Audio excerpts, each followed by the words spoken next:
នេះទៅសូរិយារៀបលេងរលកពេញរំលេងទុំសូឡា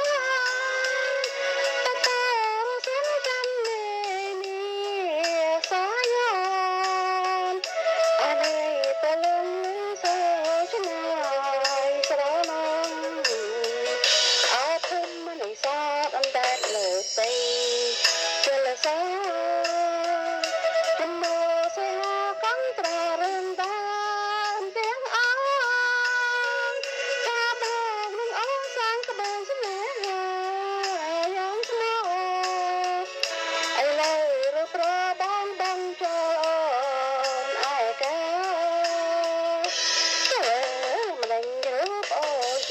ស្រីយ៉ាងនេះសាភាពក៏មិនស្អាតប្រឡងជាប់ក្លិនមិនឆាអូស្គាល់ជានៅបបក៏ចក្លុំជលសានេះហើយវាស្នាអូថានៅភូមិបងព្រីទៅត្រ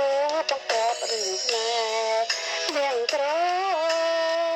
ដោយព្រាមមកសោត្រូវប្តីយកទៅរហ័សចាំតាំងពីប្រៅរដល់ខែរសក៏ប្រងសាមិនឃើញវាត្រយល់វិញ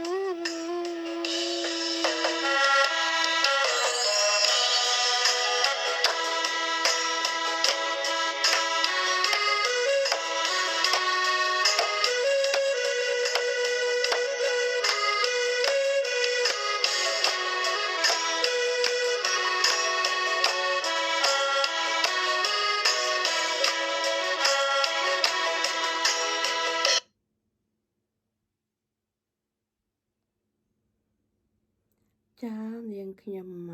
ជាអ្នកច្រៀងចម្រៀងមួយនេះចាបើសិនជាបរោះក្តីមិនព្រោះក្តីសូមពុកម៉ែមីងមីអ៊ំពូមីងបងប្អូនទាំងអស់មេត្តាអភ័យទោសចាអរគុណនៃការទស្សនាវីដេអូនៅក្នុង